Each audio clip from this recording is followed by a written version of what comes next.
ওকে, so তোমাদেরকে ওয়ার্কশিটের পিডিএফটা গ্রুপেও দিয়ে দিছি।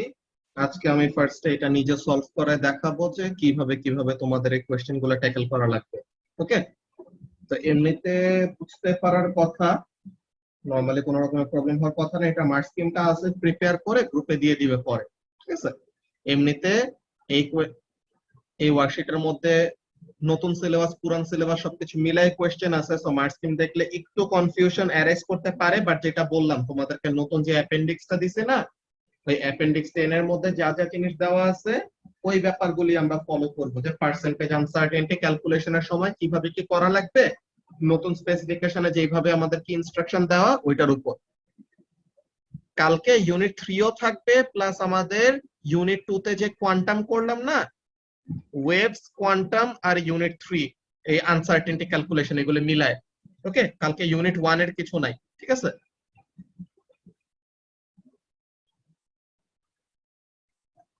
ওয়েভস, কোয়ান্টাম আর ইউনিট 3 এর আনসার্টেনটি ক্যালকুলেশন, এটা আবার ক্লাস শেষেও বলে দিব, সমস্যা নাই। তো এখন আমরা এখানের জন্য দেখি, এই কোশ্চেনটা আমার ইয়ারে আসছিল 2014 এর এটা। তো কি বলতেছে দেখো, question number 1, today's internationally accepted value for the speed of c, the speed of light যেটা, of electromagnetic radiation in a vacuum is কত? 299,792.458 plus minus 0.001 kilometre per second. Okay, এটা তো এখন যে মডার্ন ডেতে, আগের কালে যে নিউকম কত সালে, 1883, অনেক আগে। তো কি বলতেছে, in 1883 Newcomb determined a value for c which is stated to be what, 299,850 plus minus 30 kilometre per second. ওই সময় তো আমাদের মেজারিং ইনস্ট্রুমেন্ট খারাপ ছিল, এত বেশি সফিস্টিকেটেড ছিল না, সো আনসার্টেনটি বড় হওয়াটাই নরমাল। আচ্ছা, এখন explain how his stated uncertainty shows that Newcomb must have underestimated the uncertainty in his measurement. What does that mean? এখানের মধ্যে নিউকম যে আনসার্টেনটিটা দিছে প্লাস মাইনাস 30, তো বলতেছে নিউকম্বের আনসার্টেনটি তো দিছে 30, তো উল্টা আরো বলতেছে 30 দেওয়াটা কি হয়েছে, আন্ডার এস্টিমেশন হয়েছে। তো এটা কিভাবে জাস্টিফাই করা যায়? তারা যে কোয়েশ্চেনটা করছে, কোয়েশ্চেনটা কি বুঝছো তোমরা? রিক্তি? জি ভাইয়া বুঝছি। আচ্ছা, তো এখন তাহলে এটার অ্যানসার কিভাবে বলবা বলো তো দেখি। এটা অ্যানসারটা যদি বলো তো তাহলে কি বলবা? 2 মার্কস এর কোয়েশ্চেন, একটু বলো শুনি। ভুল হলে সমস্যা নেই, এটা পার্সেন্ট করাই দিছে, তো তো এটা ভুল হলে কোনো প্রবলেম নাই। বলো যে এটা বুঝছো, ওই জিনিসটাই বলো। যদি বলি যে তখনকার যে মানে মেজারিং ইনস্ট্রুমেন্ট গুলো ছিল ওইগুলা তেমন মানে স্পেসিফিক ভ্যালু দিতে পারতো না, সো আনসার্টেনিটি বেশি ছিল, এরর থাকতো বেশি, প্যারাল্যাক্স এরর, সবকিছু ডিজিটাল ছিল না এত এখনের মতো। আচ্ছা, এই জিনিসটা যা বলছো এখানে ভুল নাই, কিন্তু তুমি আসলে কোয়েশ্চেনটা বুঝো নাই। হ্যাঁ, কোয়েশ্চেনটা এখানে আমাদের বলছে কি, সে তার আনসার্টেনিটিটা 30 দিছে না, তো তারা বলতে চায় যে 30 থেকে আরো বড় হওয়ার কথা, সে আরো দিছে কত, মাত্র দিছে 30, ঠিক আছে। তো তুমি জাস্টিফাই করতেছিলে কিসের, যে তুমি জাস্টিফাই করতেছিলে যে ও যে 30 কিলোমিটার পার সেকেন্ড দিছে, কেন দিছে আনসার্টেনিটি 30? বিকজ ওই সময় এরকম সফিস্টিকেশন ছিল না এন্ড সামথিং এলস। ইয়েস, তোমার অ্যানসার এটা আছে, কিন্তু আমাদের অ্যানসারটা আসলে ম্যাথমেটিক্যাল। ওকে, অ্যানসারটা দেখো, বুঝাই বলি, সবাই একটু ফোকাস করো। সাইমা, তুমি বলো তো এইটার রেঞ্জটা কত হবে? 299,850 প্লাস মাইনাস 30, তো তার মানে কি 30 প্লাস আর 30 মাইনাস, এখানে আমাদের রেঞ্জটা আসবে। তো দেখো 299,880 প্লাস 30 যদি করি, 50 প্লাস 30 কত হবে, 80, আর নিচে কত, 299,820, নাকি? এটা আমাদের রেঞ্জ না সাইমা? জি ভাইয়া। আচ্ছা, এখন দেখো এই রেঞ্জের মধ্যে কি আমাদের কারেন্টলি এক্সপেক্টেড যে ভ্যালুটা, এই ভ্যালুটা লাই করে? না, আউট অফ রেঞ্জ। তো তাহলে এখানে কি হয়েছে, সে যেই আনসার্টেনটিটা যে +-30 যে দিছে, +-30 দেওয়াটা কি হয়েছে, ভুল হয়েছে না? সে যদি এমন দিত, দেখো তো, সে যদি +-60 আরো দিত, বেশি দিলে মিলতো। এক্স্যাক্টলি, সে যদি 60 দিত, তো তাহলে দেখো তো কি হয়।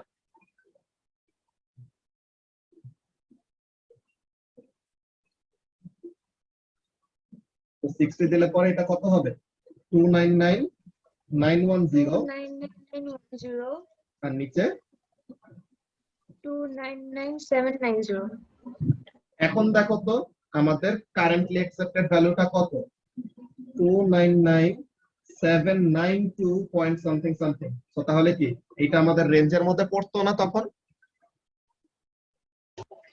তো তাহলে সে যে রেঞ্জটা দিছে, বুঝছো ঋত্বিক, সে যে রেঞ্জের অ্যান্সারটা দিছিল, কত দিছিল, +-30 দিয়ে আমাদেরকে রেঞ্জ বের করতে বলছে তার জন্য। তো তার রেঞ্জের মধ্যে কি হয় নাই, কারেন্টলি অ্যাকসেপ্টেড যে ভ্যালুটা, ওই ভ্যালুটা এক্সিস্ট করতেছে না।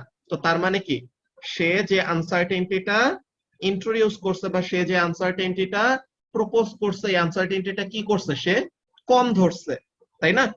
তার আনসার্টেনটিটা আসলে কি ছিল, এক্সপেরিমেন্টে বেশি ছিল, যেটা সে কি করে নাই, স্টেট করে নাই। বুঝতে পারতেছো ব্যাপারটা কি বললাম?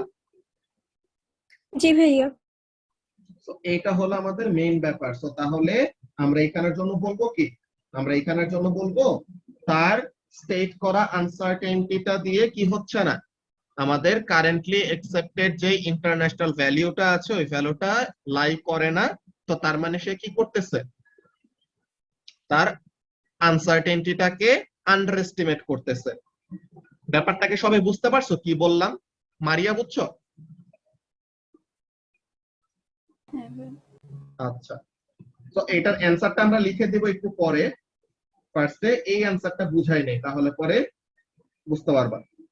In 1926, Michelson determined a value for C, which he stated to be this: 299,796 ±4 km/s.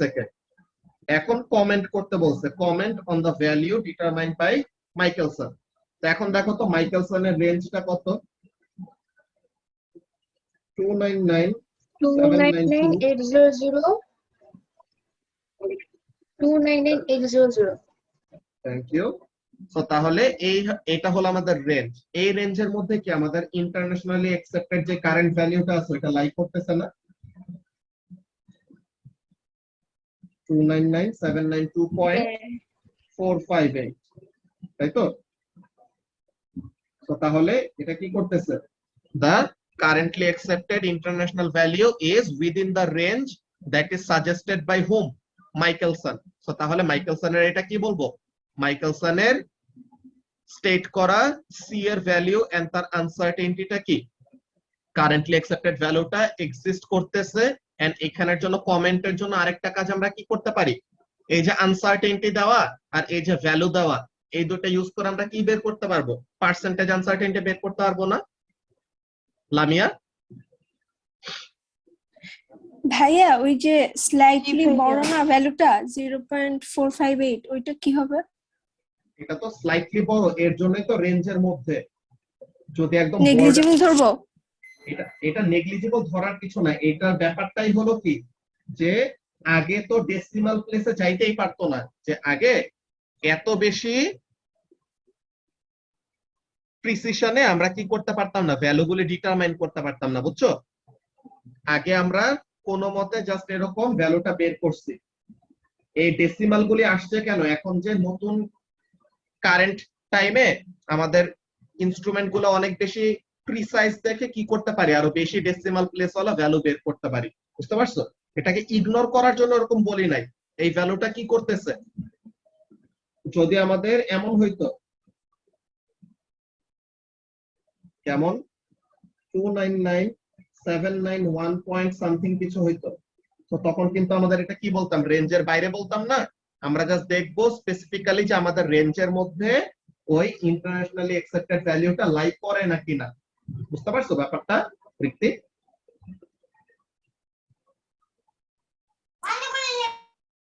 জি ভাইয়া। ওকে, সো তোমার জন্য মনে হয় তোমার ব্যাকগ্রাউন্ডে অন্য কেউ অ্যান্সার দিয়ে দিচ্ছে। আচ্ছা, সো এখন এখানের মধ্যে আমরা দেখি। সো এখানে মাইকেলসনের এটা নিয়ে আমরা কমেন্ট কি করব? মাইকেলসনের এটা নিয়ে আমরা কমেন্ট করব যে তার সাজেস্ট করা এই রেঞ্জের মধ্যে কি করা হচ্ছে,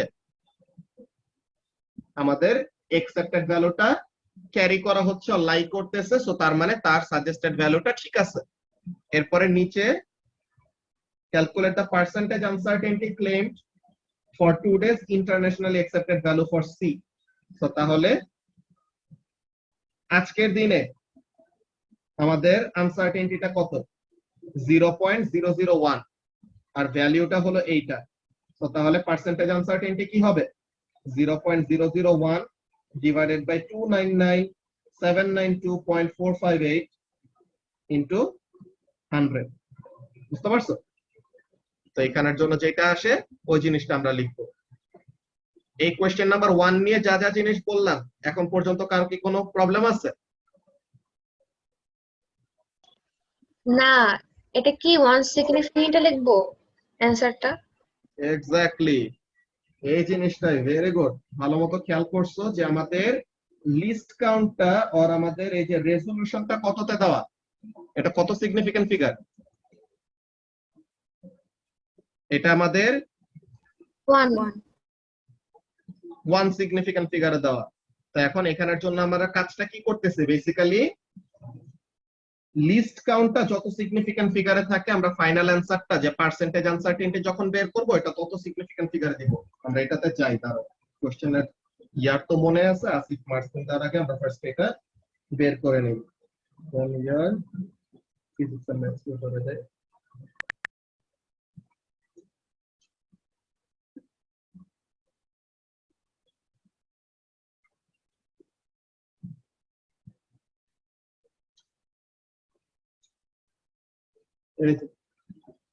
এখন এখানের জন্য দেখো ফার্স্ট এর অ্যান্সারটা যে নিউকমস রেঞ্জ ইজ কত, এত থেকে এত। সো ফার্স্ট এর কি বললাম? রেঞ্জের কথাটা বললাম।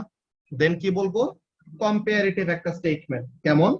নিউকমস value is outside the currently accepted range. So তার মানে তার অ্যান্সারটা কি রেঞ্জের বাইরে, এমন একটা জিনিস বলবো। বুঝতে পারছো?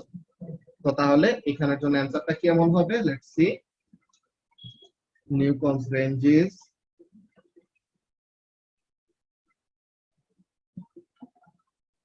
ঋত্বিক এখন বুঝতে পারছো যে অ্যান্সারটা আমরা আসলে কিভাবে করে বলবো?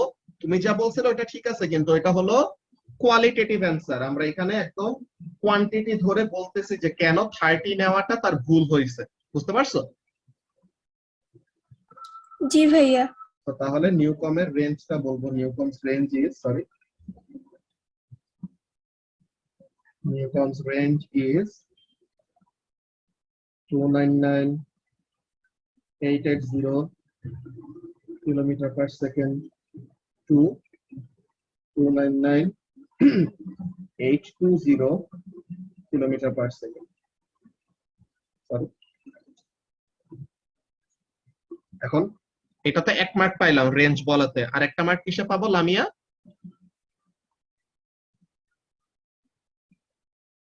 এইটা বলতে হবে যে কি নিউকমের রেঞ্জটা কারেন্টলি অ্যাকসেপ্টেড ভ্যালুর বাইরে, তাই তো? তো তাহলে এই জিনিসটা জি।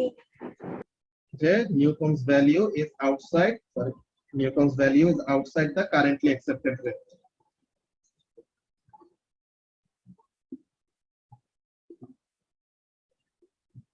But his value is outside the currently accepted range. তো এই অ্যান্সারটা একদম ইজি ছিল। এরপরে বি নাম্বারে কি বলতেছে? মাইকেলসনের কথা। তো মাইকেলসনেরটা আমরা অলরেডি দেখছি। কি ফার্স্ট অফ অল 2 নাম্বার পাবো আমরা। পসিবল 3টা পয়েন্ট আছে। তো কি কি করা যায়? একটা হলো মাইকেলসনস রেঞ্জ ইজ এত থেকে এত, সো তাহলে currently accepted value is just inside this range, তো তার মানে এই রেঞ্জের ভিতরে পড়তেছে, এইটা বলতে পারি। অর আমরা কি করতে পারি, পার্সেন্টেজ আনসার্টেনটি ক্যালকুলেট করতে পারি। ওকে, এখানের জন্য কাজটা কি,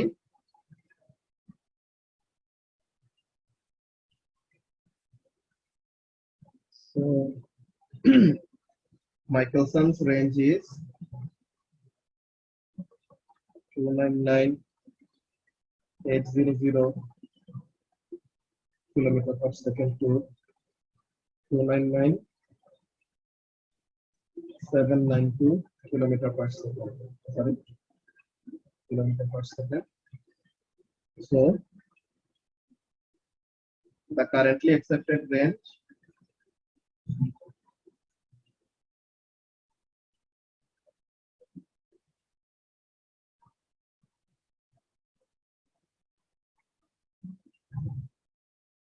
is inside the range of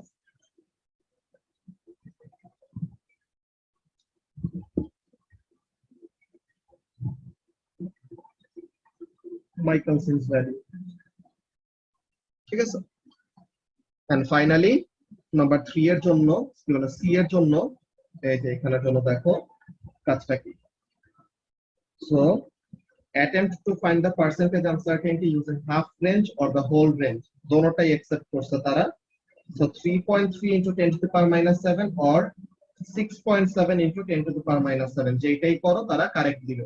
কিন্তু আমরা অলওয়েজ কি করি, হাফ রেঞ্জ নিয়ে ক্যালকুলেট করি, তাই তো। So আমাদের half range divided by measured value or the value into 100 এমন টাইপের। So percentage uncertainty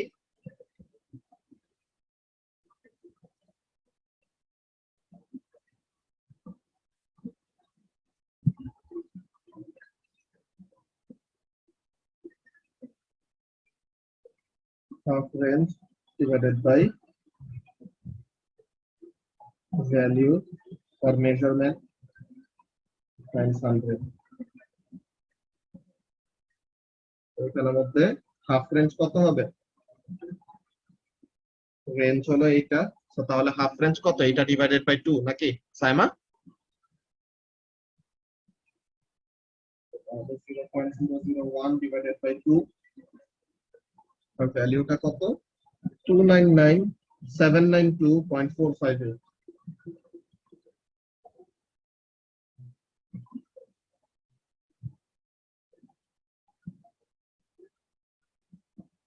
কত আসে,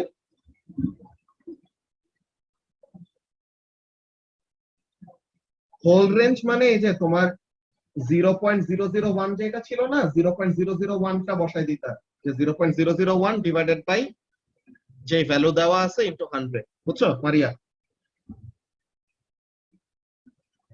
ওকে, সো তাহলে এখানের জন্য ভ্যালুটা কত আসে, একজন একটু বলো তো, ক্যালকুলেটর বসায়।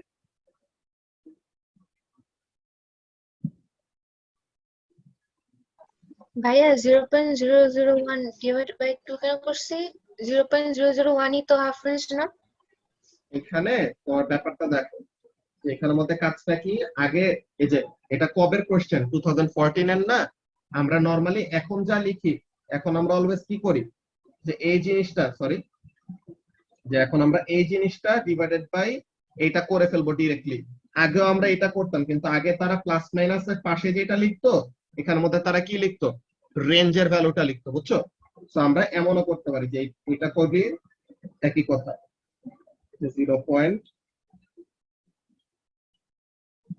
ফার্স্টে এটার ভ্যালুটা বলো, এই ভ্যালুটা কত আসে, 3 into 10 to the power minus 7।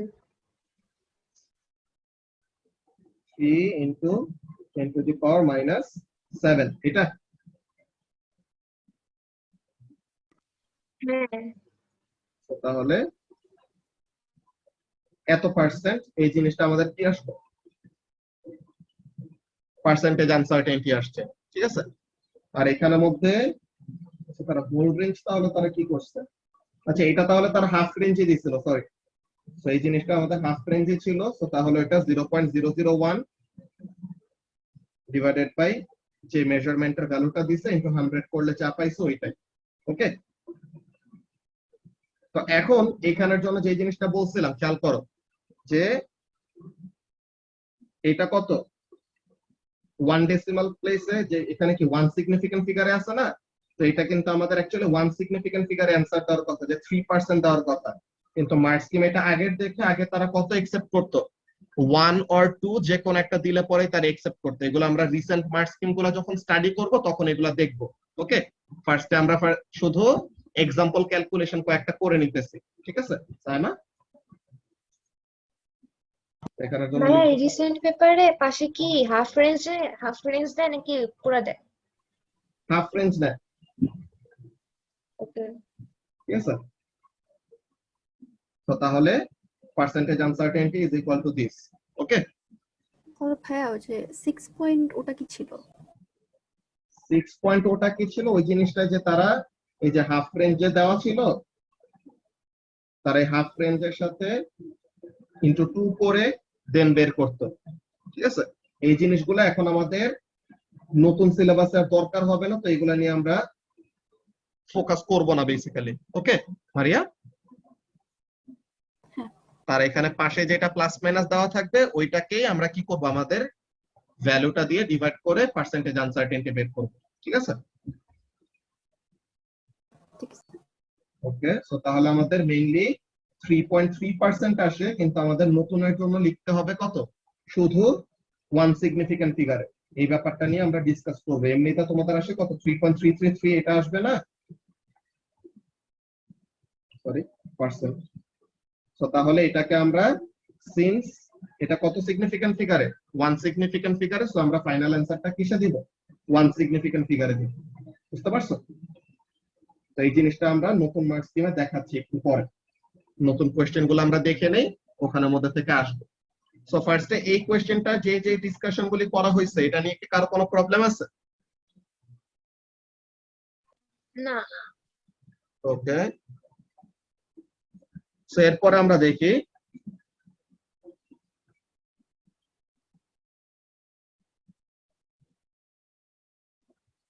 Question number 2। Question number 2 তে কি বলতেছে, an experiment report states that mean diameter, তো তার মানে average diameter of a nylon thread is এত। আচ্ছা, তো এখন বললো state the range of the measurement, তো তাহলে রেঞ্জটা কি হবে ঋত্বিক? প্লাস করব 0.005 একবার, মাইনাস করব একবার, তো তাহলে যত আসে, সো এটা কত 0.155 মিলিমিটার টু 0.145 মিলিমিটার, তাই তো?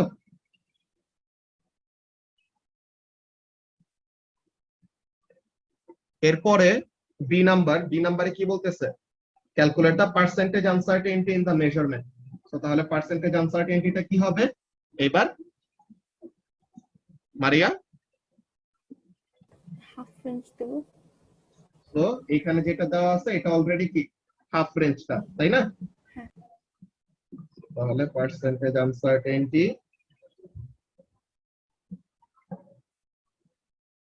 equal to 0. লিখে নেই যে half range divided by measurement or mean into 100.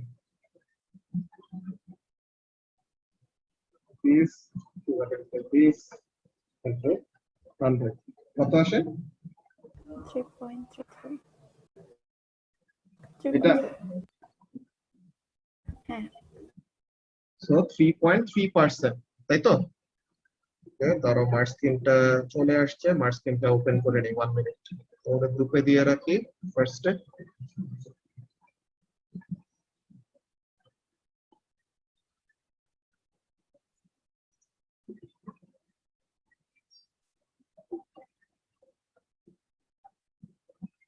ওকে, এখন সবাই স্ক্রিন দেখতে পাচ্ছ আবার?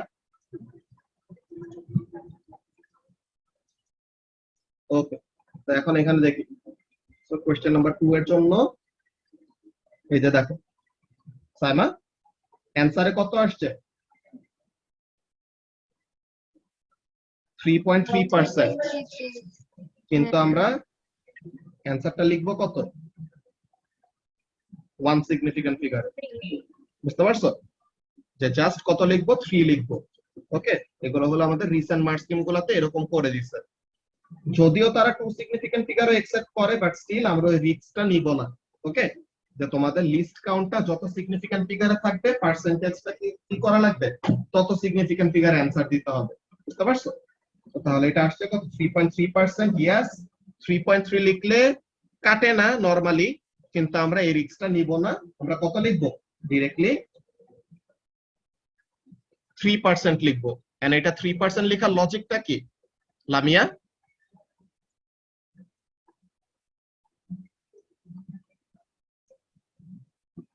এটা 3% লেখার মেইন লজিকটাই হলো যেন কি করা যায়, এই জিনিসটা কনসিস্টেন্ট রাখা যায়। যে এখানে এটা কত সিগনিফিক্যান্ট ফিগারে আছে? হাফ রেঞ্জটা 1 significant figure. তাহলে পার্সেন্টেজটাও কত সিগনিফিক্যান্ট ফিগারে দিব? 1 এ দিব। ওকে 1 significant figure. ওকে, এরপর সি নাম্বারে কি বলতেছে? The report states that the mean diameter of a human hair was measured as eto with a percentage uncertainty of 5%. তো বলতেছে calculate the uncertainty in his measurement of diameter. তো percentage uncertainty দিয়ে দিচ্ছে, আমাদের কি বের করতে বলছে? আনসার্টেনটি কত এটা বের করতে দিচ্ছে। এটা মানেটা কি? আমরা কি করি নরমালি সাইমা? পার্সেন্টেজ আনসার্টেনটি মানে কি? Percentage uncertainty is equal to uncertainty divided by measurement into 100, তাই তো? তো এখানে থেকে আমরা আনসার্টেনটিটাকে সাবজেক্ট করে বের করতে পারবো না ওইটাকে?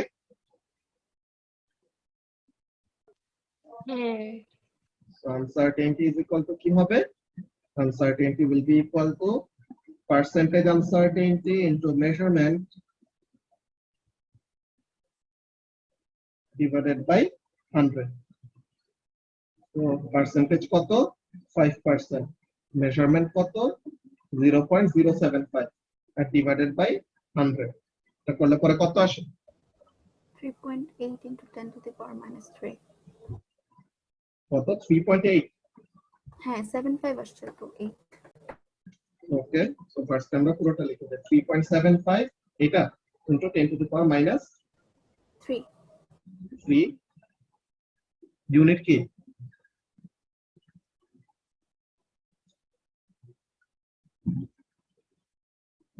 ইউনিটটা কি হবে? মিলিমিটার। মিলিমিটার। যে 0.7 কি বলে 0.075 ওটা মিলিমিটারে, আর বাকি দুটো তো পার্সেন্টেজ। তো পার্সেন্টেজ চলে গেল, তো থাকে কি শুধু মিলিমিটার। তো এখন এটা আমরা ফাইনাল অ্যানসারটা কত লিখবো কেউ বলতে পারবা? 3.8 into 10 to the power minus 3 millimeter. 3.8 into 10 to the power minus 3 millimetre. অন্য কেউ কি কিছু বলতে চাও? 4 into 10 to the power minus 3 না? 4 into 10 to the power minus 3। 0.004 okay, so তোমরা দুইজন এটা বললা কেন? ওই যে পার্সেন্টেজ আনসার্টেনটি তো 1 সিগনিফিকেন্ট দেয়া, সো এটা হবে 1 সিগনিফিকেন্ট। এক্স্যাক্টলি।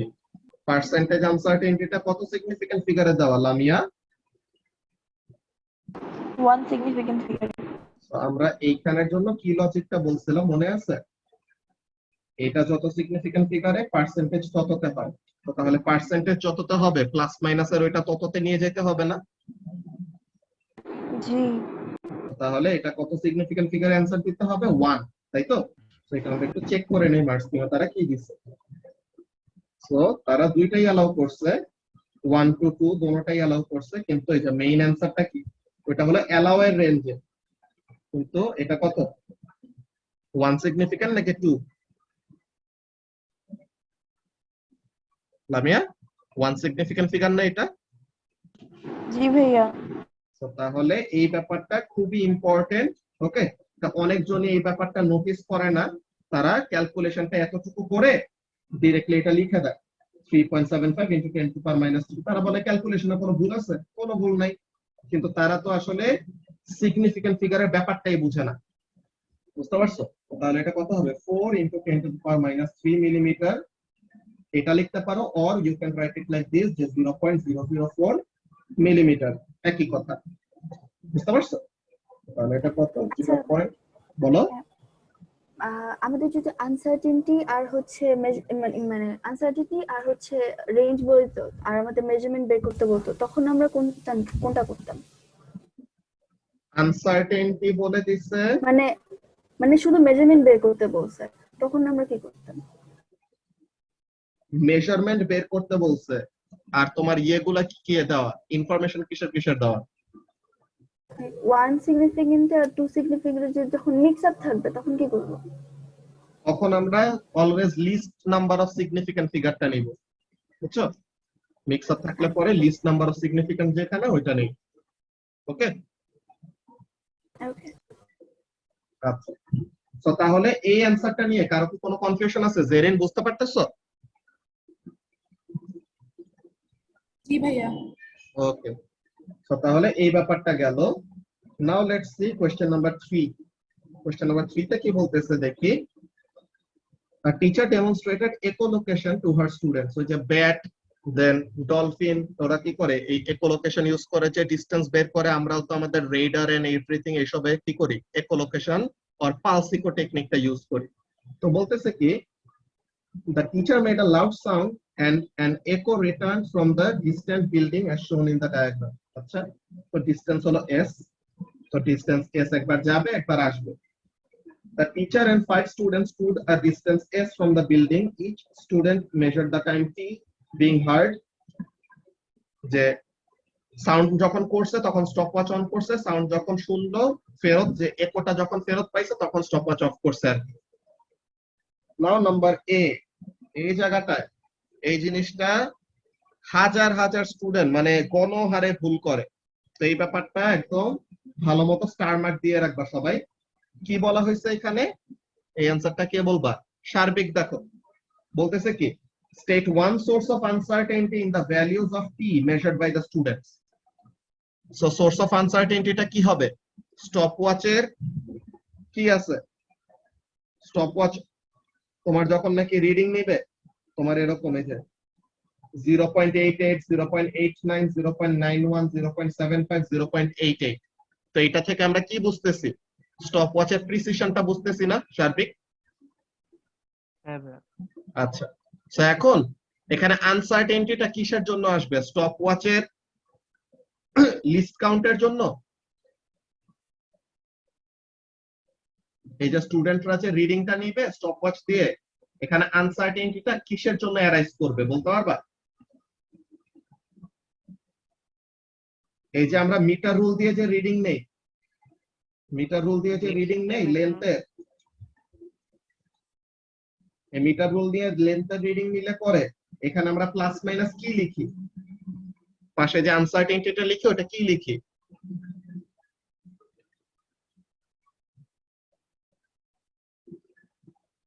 সার্বিক মেজারমেন্ট প্লাস মাইনাস যে আনসার্টেনটিটা লিখি ওটা কি আসে পাশে?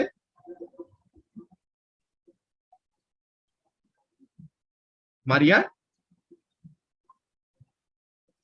রেঞ্জ। হাফ রেঞ্জটা, ওর হাফ রেঞ্জ তো না, এখানের জন্য আমরা কি লিখি? রেজোলিউশনটা লিখি, তাই তো? যে সিঙ্গেল রিডিং এর জন্য আমরা কি বলছিলাম, একটা সিঙ্গেল রিডিং এর জন্য আমরা পাশে কি লিখি? প্লাস মাইনাস হাফ রেজোলিউশন এরকম লিখি, তাই তো? তো তাহলে মারিয়া বলতে পারবা যে এই যে আমরা স্টপওয়াচ দিয়ে যে রিডিং গুলো নিলাম, এই যে 0.88, 0.87, এটার পাশে আমরা কি লিখবো? প্লাস মাইনাস কত লিখবো?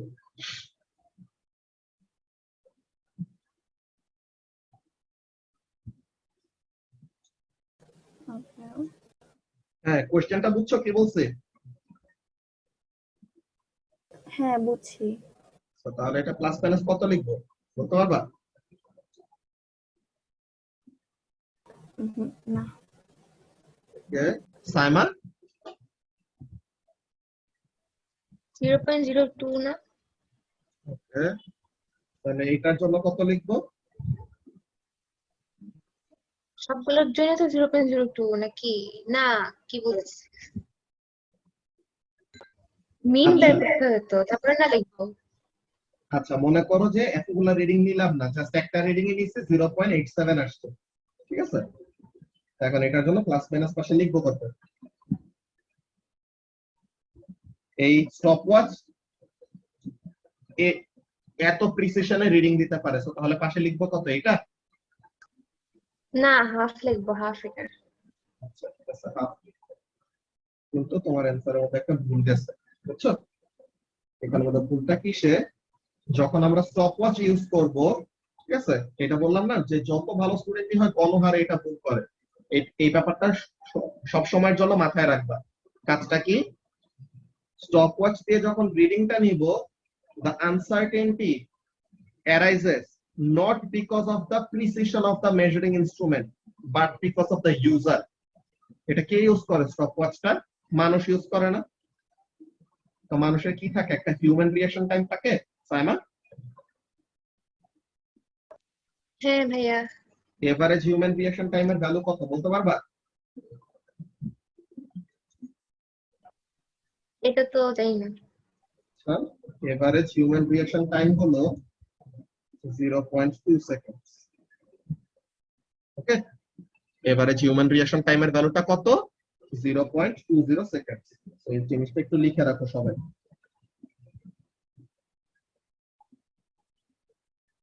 এভারেজ হিউম্যান রিঅ্যাকশন টাইম হলো 0.20 সেকেন্ড। ওকে, তো এই ব্যাপারটা আমাদের কাজে আসবে, এই জিনিসটা নিয়ে আমরা দেখব। সো ফার্স্টে যখন নাকি এ নাম্বারে জিজ্ঞাসা করছে কি, যে state one source of uncertainty in the values of T measured by the student. So source of আনসার্টেনিটিটা কি হবে? হিউম্যান রিঅ্যাকশন টাইম, তাই তো? সবাইকে ব্যাপারটা বুঝতে পারতেছো কি বলতেছে? রিক্তি, লামিয়া? জি ভাইয়া। তো তাহলে কোশ্চেন নাম্বার 3 এর নাম্বার 1 মেইনলি কথাটাই হলো রিঅ্যাকশন টাইম। আরেকটা বলতে পারো, yes there can be a zero error. কেন জিরো এরর হইতে পারে? যদি তুমি স্টপওয়াচটা রিসেট না করো। আচ্ছা, এই মিটিং আর 1 মিনিটের কম আছে, নেক্সটটায় জয়েন করো, ওখানে এটা কন্টিনিউ করতেছি।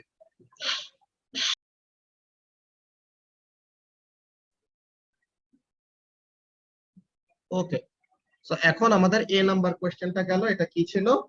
Human reaction time.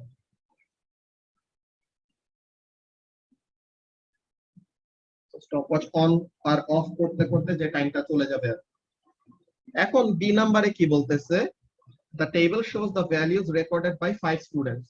Student 1 এর জন্য, student 2 এর জন্য, student 3, 4, 5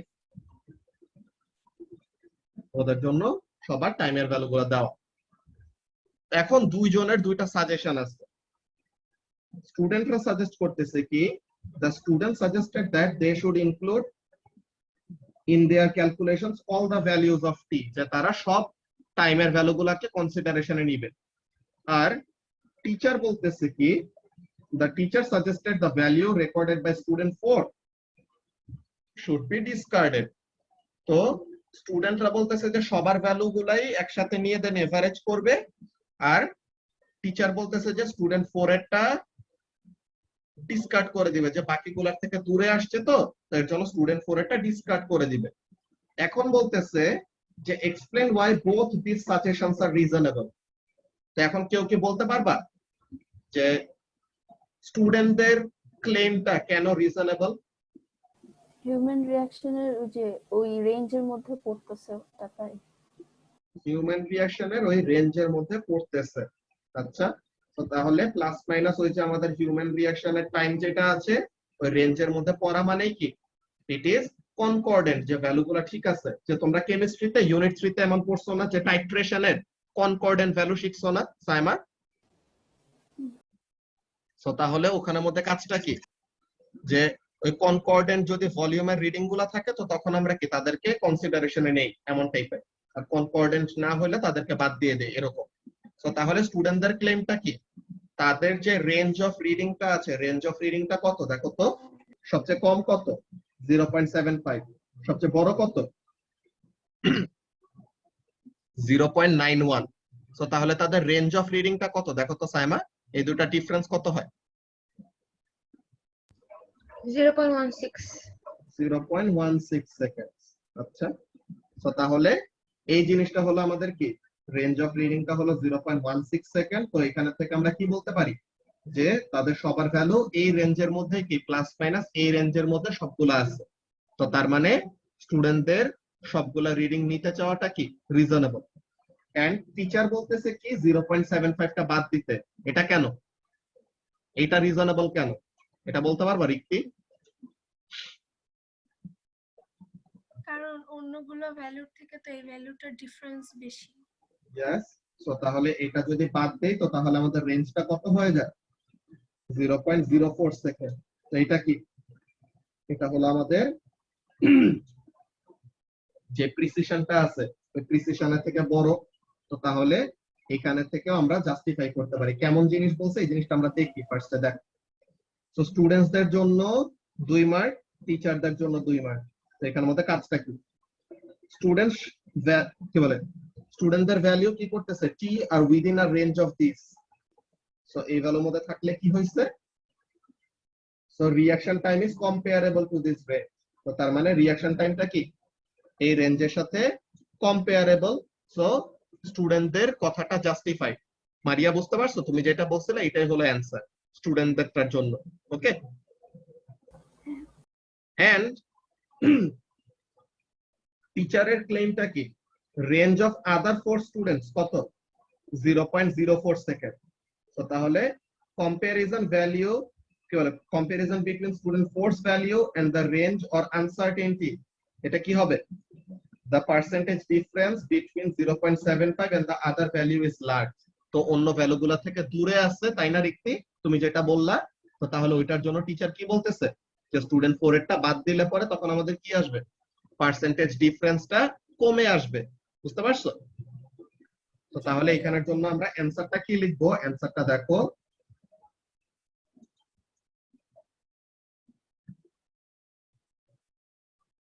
students value of t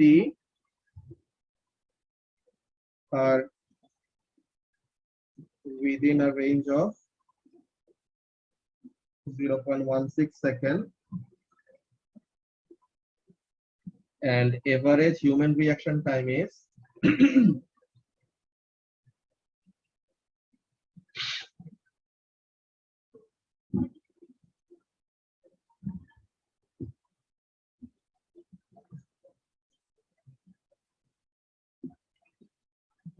plus minus 0.20 second. So হ্যাঁ বলো। আমি না 0.04 সেকেন্ড তার রেঞ্জটা বুঝলাম না, এটা কেন আসছে? এই রেঞ্জটা কিভাবে আসছে, হ্যাঁ আমি এটা বুঝতেছি না। এই যে তুমি যদি 4 বাদ দিয়ে দাও তো তাহলে দেখো তো বাকি যে রিডিং গুলো আছে তাদের মধ্যে রেঞ্জটা কত হয়, ম্যাক্সিমাম কত, মিনিমাম কত। ও 4 বাদ দিয়ে হ্যাঁ আসে। ঠিক আছে, তো ওখান থেকে এই রেঞ্জটা আসছে, বুঝছো? হ্যাঁ আমি 4 বাদ দিই তখন। আচ্ছা, তো তাহলে স্টুডেন্টদের যে ভ্যালুগুলো আসতেছে ওইটার কি 0.16 সেকেন্ডের মধ্যে and average human reaction time হলো প্লাস মাইনাস 0.20 সেকেন্ড। সো কি বলা যায়, so the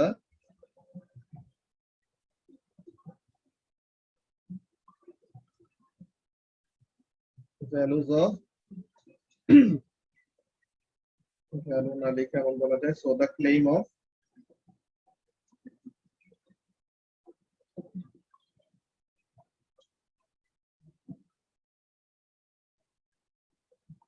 taking all the readings is reasonable। এটা স্টুডেন্টদের জন্য গেল। আর টিচারের কথাটা কি বলা যায়,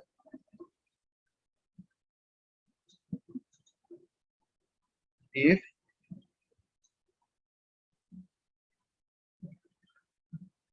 student force reading is discarded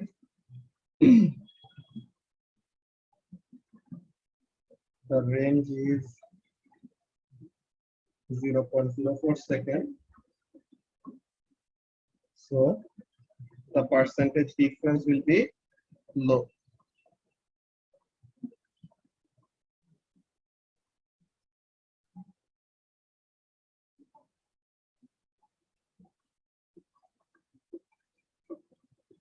Or if not discarded,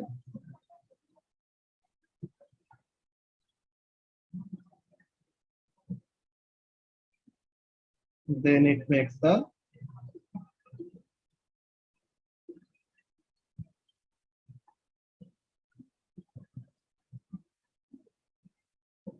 percentage difference very large. তো এর জন্য 4 এরটা যদি বাদ দিয়ে দেই, পার্সেন্টেজ ডিফারেন্স কম আসলে তখন এক্সপেরিমেন্টটা দেখতে কি হয়, আরো সুন্দর হয়। ঠিক আছে, যে মনে হয় যে সবগুলি রিডিং কি আসছে, অনেক কাছাকাছি আসছে, এমন টাইপের ব্যাপারটা। বুঝতে পারছো সবাই? আজকে মুয়াজ কোথায়? মুয়াজও নাই, নাবিলও নাই। মুয়াজের অনেক জ্বর, 103 ডিগ্রি না কত জানি।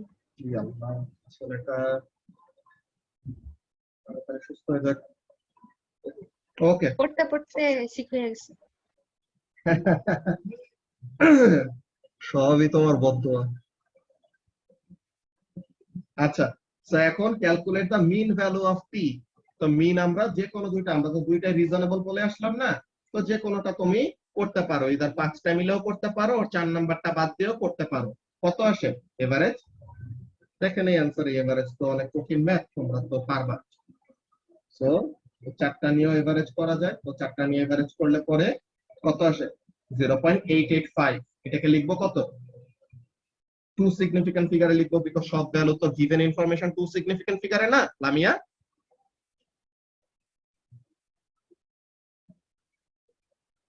জি ভাইয়া। তো গিভেন অ্যান্সার গুলি হলো 2 সিগনিফিক্যান্ট ফিগারে। তো ফাইনালি আমাদের আসছে হলো 0.885। তো এটাকে লিখবো কত রাউন্ড আপ করে?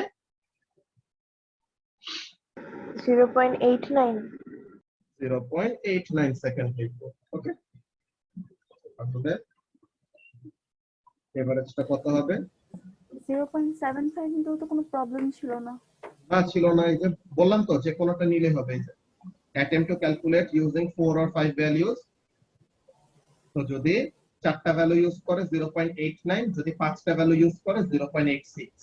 বুঝতে পারছো? যেটাই করো ইভেন্চুয়ালি 2 সিগনিফিক্যান্ট ফিগারে নিতে পারলেই হইছে। ওকে, আচ্ছা আচ্ছা।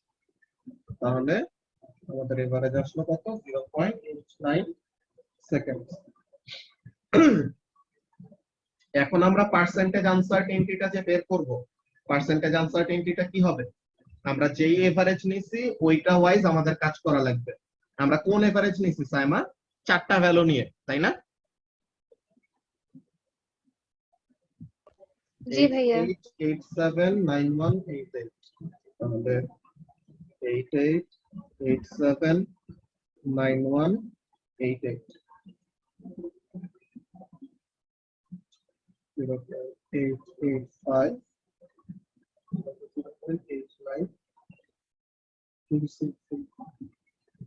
তো এখন এই যে 4টা ভ্যালু নিয়ে করলাম, তো এখন আমাদের পার্সেন্টেজ আনসার্টেনিটি ইন টাইমটা এটা কিভাবে বের করব? এটা কি আমাদের সিঙ্গেল রিডিং নাকি multiple reading? Multiple half range বের করব, তারপরে percentage. Half range divided by mean into 100। এটা কত হবে? রেঞ্জ হলো 0.04, এটা ডিভাইডেড বাই 2, এভারেজ হলো 0.89 মাল্টিপ্লাইড বাই 100। কত আসে? 2.247 না। এটা 2.247। হুম 2.247%। এখন ফাইনালি লিখবো কত পার্সেন্ট লিখবো? 2.2। হ্যাঁ 2.2। আচ্ছা, আমাদের সিগনিফিক্যান্ট 0.04 কত সিগনিফিক্যান্ট? 1। তাহলে এটা লিখবো আরে কত? 2। তাহলে এটাকে লিখবো আমরা 2%।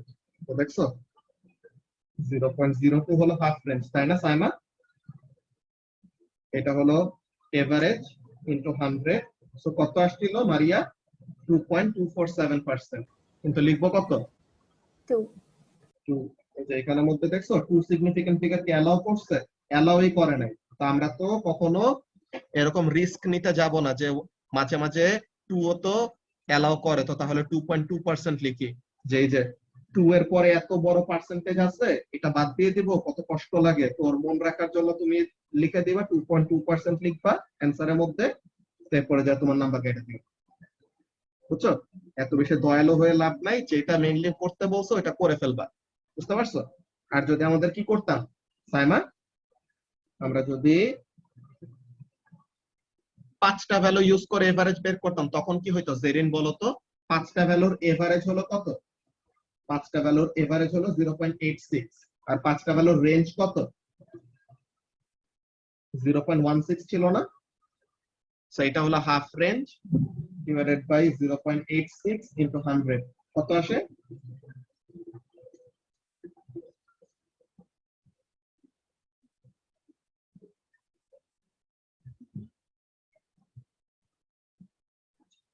9.3 9.3%।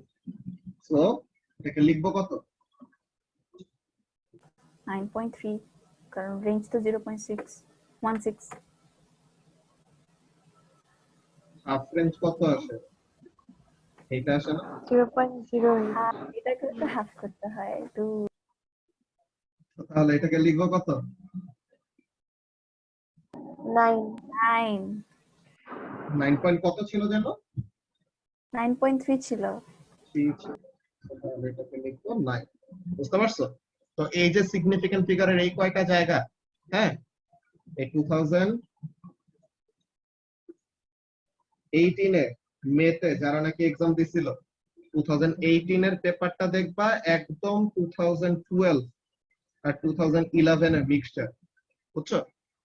কিন্তু সব স্টুডেন্ট মুখস্থ জাস্ট আগের মার্কস স্কিমে যা করছে ওটা করে দিয়ে আসছে, একদম ধুমায় ফুল মার্ক মিস করছে। ইউনিট 1 ইউনিট 2 তে ফুল মার্কস, ইউনিট 3 তে ফুল মার্ক মিস করছে, আর ইউনিট 3 আসছে কি পুরো সিন পেপার। কেন মিস করছে? এই প্রত্যেকটা সিগনিফিকেন্ট ফিগারে 1 মার্ক 1 মার্ক 1 মার্ক 1 মার্ক করে কাটা গেছে। বুঝতে পারছো? তো এই জায়গাগুলিতে খুবই কেয়ারফুল থাকা লাগবে। ওকে সাইমা, বুঝতে পারছো তো এখন অ্যাকচুয়ালি কিভাবে কি ট্যাকেল করা লাগবে, তাই তো? বুঝছি। Okay, তাহলে এটাকে লিখবো কত মারিয়া? 2.25% নাকি?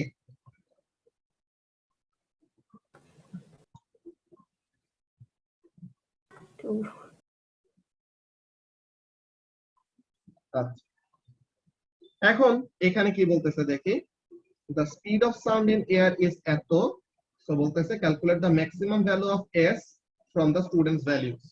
সো এখন ম্যাক্সিমাম ভ্যালু অফ ডিসটেন্স বের করতে বলছে। তো ম্যাক্সিমাম ভ্যালু অফ ডিসটেন্স আমরা কিভাবে পাবো? স্পিডটা তো ফিক্সড, ভেলোসিটি তো ফিক্সড, কত? 330 মিটার পার সেকেন্ড। আর আমরা ভেলোসিটি ইজ ইকুয়াল টু কি জানি? 2d/t, তাই তো?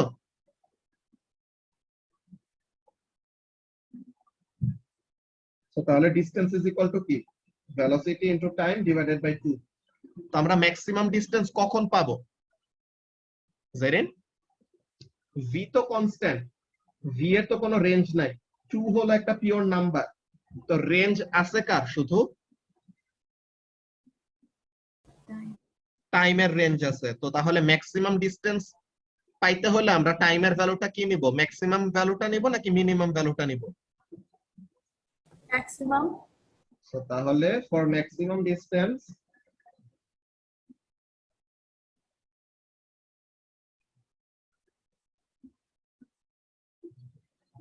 maximum time must be taken or upper limit of time must be taken, যেটাই বলো।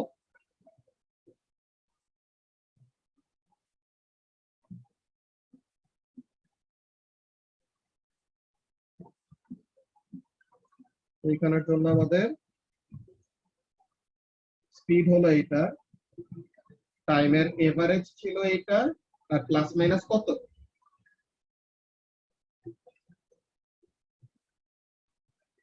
হাফ রেঞ্জ হলো আমাদের 0.02, তাই তো? তো তাহলে এটা কি আমাদের 0.87 থেকে 0.91, তাই তো জেরিন? তো তাহলে আমরা কোন টাইমটা নিব? 0.91 টা নিব, রাইট? হ্যাঁ সেটা কত আসে? 150.15 কত কত? 150 150.15 150.15 মিটার। তো লিখবো কত ফাইনালি অ্যানসারটা? 150 150 মিটার।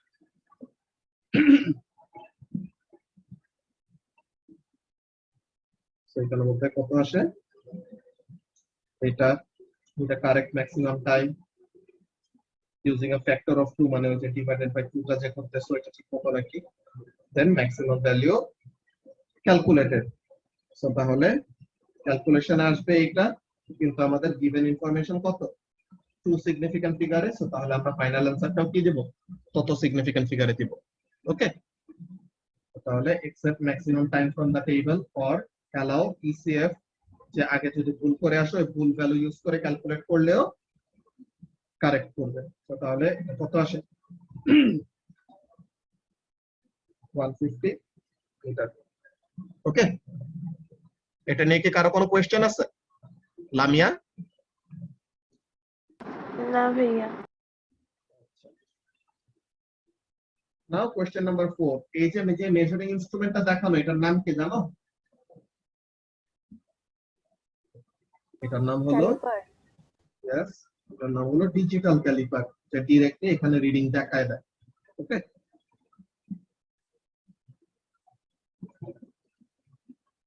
তো কি বলতেছে? During an experiment, a student used the measuring instrument shown in the photograph to measure the diameter of a small metal sphere. আচ্ছা, তো A1 এ বলতেছে state the resolution of the measuring instrument shown in the diagram. Resolution কিভাবে বলবা?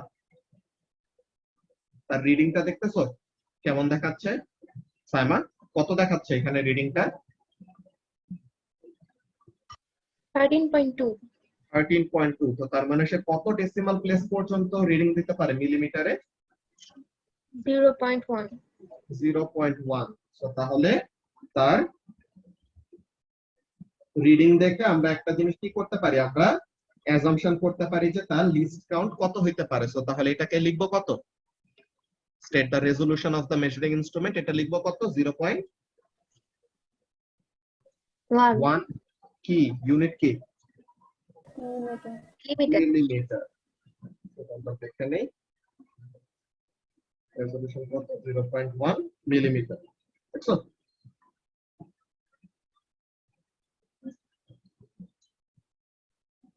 তো যে আগের মতো কথা, যে স্টেট করতে বলছে মানে কি, যে কোনো অ্যানসার তুমি আগে থেকে জানো বা অলরেডি ইনফরমেশন দেওয়া আছে, you will just have to look for hints.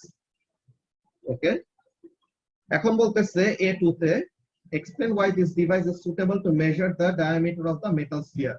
So তাহলে সে কেন এই মেটাল স্ফিয়ারের ডায়ামিটারটা বের করার জন্য সুটেবল, তো এইটা কিভাবে করে আমরা জাস্টিফাই করব? জেরিন বলতে পারবা?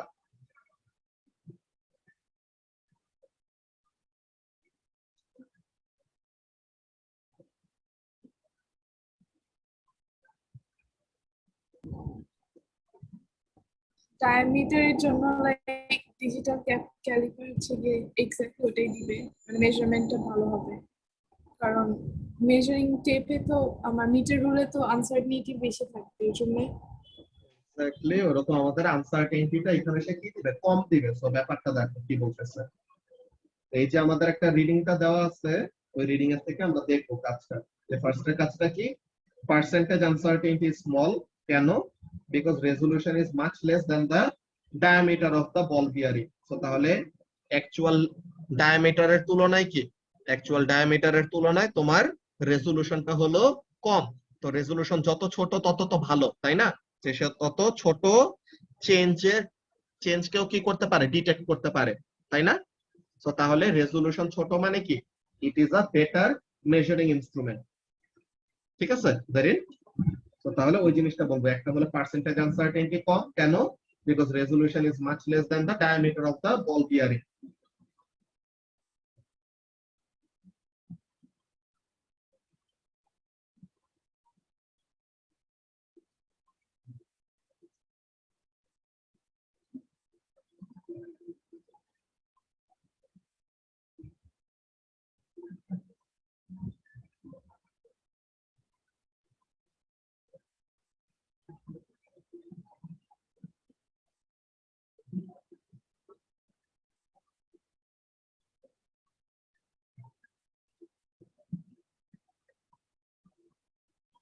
তো তাহলে পার্সেন্টেজ আনসার্টেনিটি কি আসবে, কম আসবে।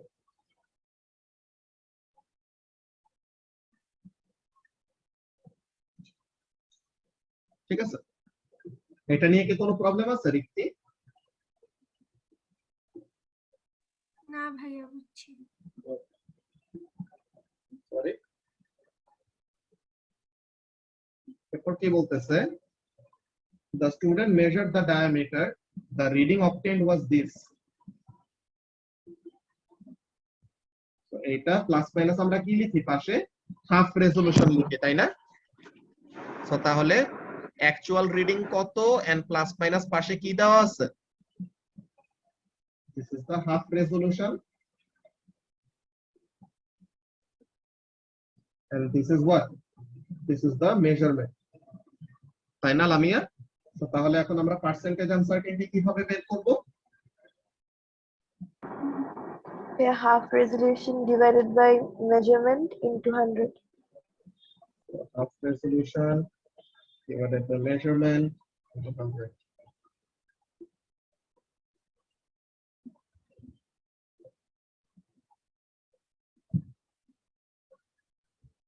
কত আসে? 0.2 মানে 243 আসে, so 0.2। 0.243%, এটা লিখব কত, 0.2%। কেন? বিকজ এই যে আমাদের আনসার্টেনিটিটা যত সিগনিফিক্যান্ট ফিগারে, পার্সেন্টেজটাও কি হবে জেরিন, তত সিগনিফিক্যান্ট ফিগার হবে, তাই না? So this will be 0.2%. আনসারটা দেখি, এখানের মধ্যে তারা 0.24 নিচ্ছে, কিন্তু এখানের মধ্যে কাজটা কি 0.24 আসে। তো তারা 3 সিগনিফিক্যান্ট ফিগার নিচ্ছে, 2 সিগনিফিক্যান্ট ফিগার নিচ্ছে, 1 সিগনিফিক্যান্ট ফিগার নিচ্ছে। এগুলো মাঝে মাঝে তারা এরকম পাগলামি করে, কিন্তু কখনো তোমাদের অ্যানসারের মধ্যে থেকে এই জিনিসটা বাদ যাবে না যে যত সিগনিফিক্যান্ট ফিগারে কি আছে, হাফ রেজোলিউশন দেওয়া থাকে বা আনসার্টেনিটি দেওয়া থাকে, তত সিগনিফিক্যান্ট ফিগারে তোমাদের পার্সেন্টেজ আনসার্টেনিটি অ্যাকসেপ্ট করবেই করবে। বুঝতে পারছো? তো তাহলে অলওয়েজ যে জিনিসটা থাকবে ওই জিনিসটাই ফলো করবে। বুঝতে পারছো রিক্তি? জি ভাইয়া। ওকে, আমাদের আর অল্প একটু বাকি, কয়েকটা জিনিস বাকি আছে, এই জিনিসগুলো তাড়াতাড়ি করে ফেলি। সো কি ব্যাপার বলতেছে এখানে দেখি, সি নাম্বারে, the student took further measurements of the diameter and calculated a mean. So একটা রিডিং নিয়ে তো স্যাটিসফাইড হয় না, অনেকগুলো আমাদের মাল্টিপল রিডিং নেওয়া লাগে। তো বলতেছে describe how the student should use this measuring device to make sure that the measurements are accurate as possible. So তাহলে কি করা যায়? সে এই মেটাল স্ফিয়ারের মনে করো একবার এই ওরিয়েন্টেশনে ডায়ামিটার বের করছে, তার এখন আবার এই ওরিয়েন্টেশনে বের করা উচিত, আর একটা অ্যাঙ্গেলে বের করা উচিত, যে ঘুরায় ঘুরায় ডিফারেন্ট ওরিয়েন্টেশনে ডিফারেন্ট প্লেসেসে যদি রিডিং নেয়, তো তখন সে কি করতে পারবে, ডিফারেন্ট প্লেসে রিডিং নেওয়ার পরে সে যদি দেখে যে সবগুলি রিডিং কাছাকাছি আসতেছে, তো তখন কি হবে, তার মেজারমেন্টটা মোর রিলায়েবল হবে, তাই না? সো এটা হলো মেইন ব্যাপার। কি বলতেছে দেখো, take readings in different orientations or positions, check for zero error, আর ensure measurement is at widest point. যে আমরা কি করব, ডায়ামিটারের রিডিং নিব, তো এটা তো একটা স্ফিয়ার, তো এই জায়গাটায় তো আমাদের রিডিংটা কম আসবে, তো ওয়াইডেস্ট রিজিয়ন গুলাতে ওখানে কি আসবে, আমাদের রিডিংটা বড় আসবে আর। তো এখানের জন্য আমরা কাজটা কি বলবো,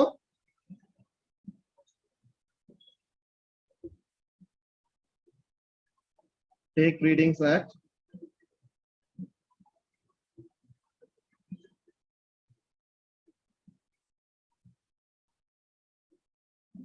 different orientations and positions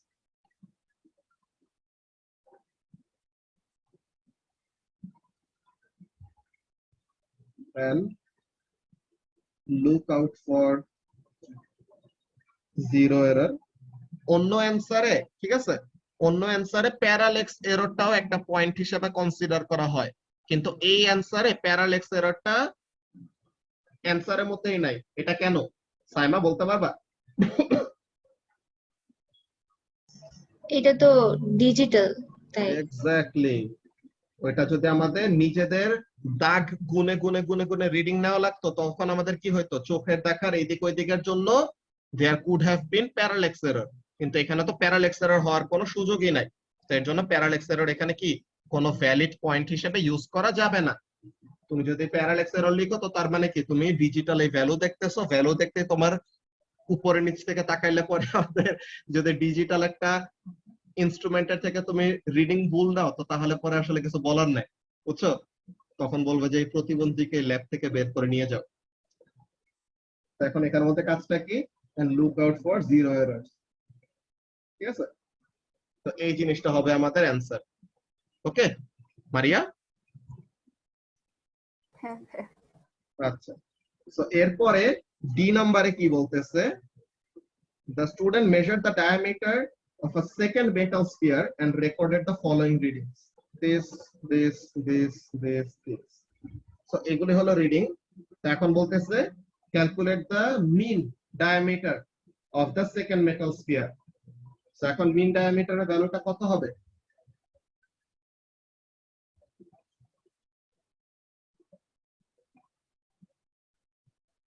এখানে কি কোনো অ্যানোমালাস রিডিং আছে?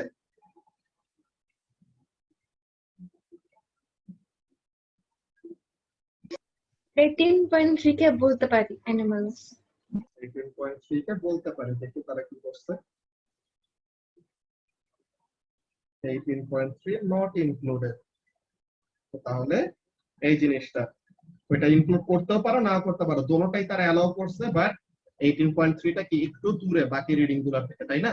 যেগুলো খুবই কাছাকাছি বাকি সবগুলো রিডিং, জাস্ট ওই 18.3 টা কি একটু বেশি দূরে, তাই তো?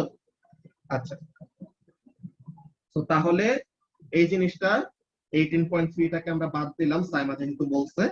তো এখন আমরা এভারেজ করি, 19.0 plus 19.1 plus 18.9 plus 19.1 divided by 4, কত আসে?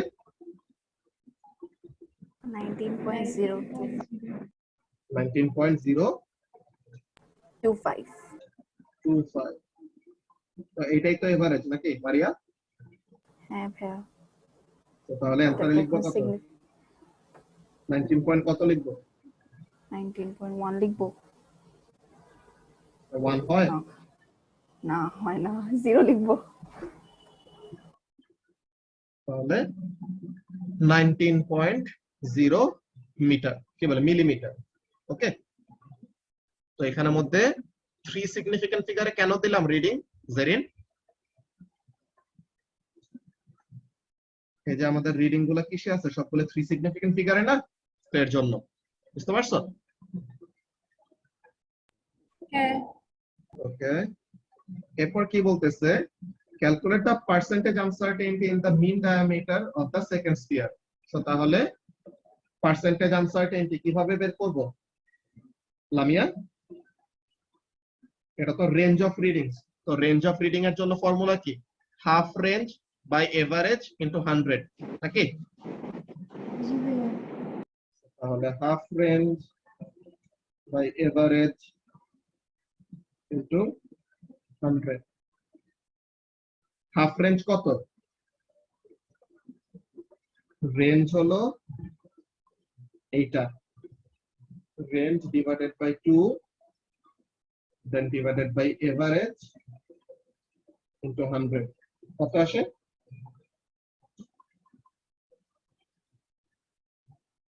0.526। 0.526%। এটা লিখবো কত? 0.5. 0.5%।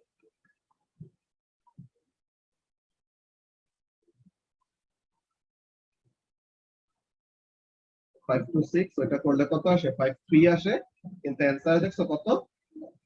0.5।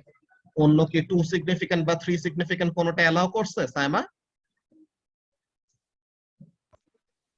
না, তাহলে এগুলি অন্য জায়গাগুলিতে দেখবা অ্যালাউয়েন্স রেঞ্জের মধ্যে অন্য কিছু থাকুক না থাকুক, এইটা অলওয়েজ থাকবেই। কোনটা? Half range or half resolution যত সিগনিফিক্যান্ট ফিগারে, পার্সেন্টেজ আনসার্টেনিটি তত সিগনিফিক্যান্ট ফিগারে। বুঝতে পারছো সবাই? এই জিনিসটা যেন কখনো ভুল না হয়। ওকে,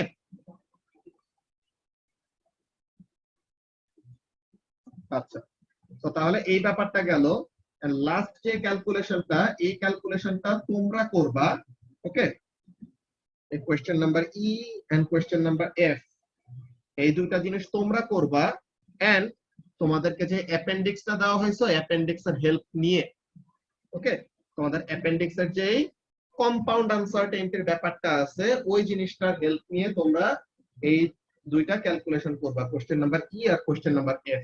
ঠিক আছে, মার্কস কিন্তু অলরেডি দেওয়া আছে, আর অ্যাপেন্ডিক্সটা যদি তোমাদের কাছে না থাকে আমি আবার ফরওয়ার্ড করে দিব। ওকে রিক্তি,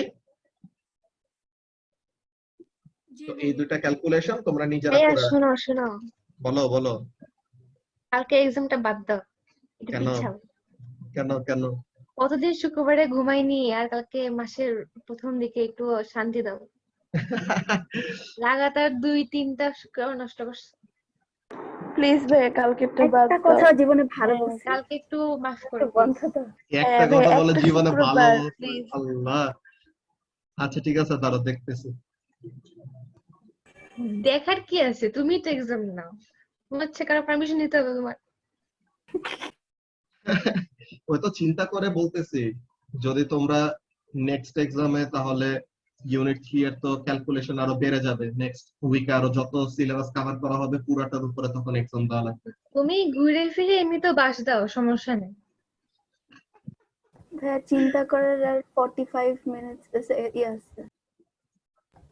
মিনিট আছে, 3 মিনিট আছে। আচ্ছা ঠিক আছে, আজকে রাতের মধ্যে জানাই দেব। আর ঠিক আছে, নিব না, সমস্যা নেই। আলহামদুলিল্লাহ। আলহামদুলিল্লাহ, থ্যাংক ইউ সাইমা। আল্লাহ দেখছো, আমাকে লিড করতে হয় সবকিছু, তোমরা কিছু করতে পারো না। থ্যাংক ইউ ভাইয়া। ভাইয়া না Thank ক্যান্সেল you. করলে তুমি কি করতে সাইমা? সেটাই তো আচ্ছা সাইমা। আচ্ছা ঠিক আছে ঠিক আছে, ওকে। তো তাহলে নেক্সট উইকে আমরা এই উইক যা কভার করলাম এর নেক্সট উইক যা পড়বো দুইটা একসাথে মিলা এক্সাম। ওকে, তো এই উইক ঘুমায় না। আল্লাহ হাফেজ। আর কালকে এমনি বৃষ্টি পড়বে, তো এক্সাম দিতে মন চাবে না। আজকেও যে বৃষ্টির দিন, আজকে সবগুলা ক্লাস কেমন জানি মরা মরা গেছে। ওকে, তো এই দুইটা ক্যালকুলেশন তোমরা করে রাখো, ঠিক আছে জেরিন? জি ভাইয়া। আল্লাহ হাফেজ।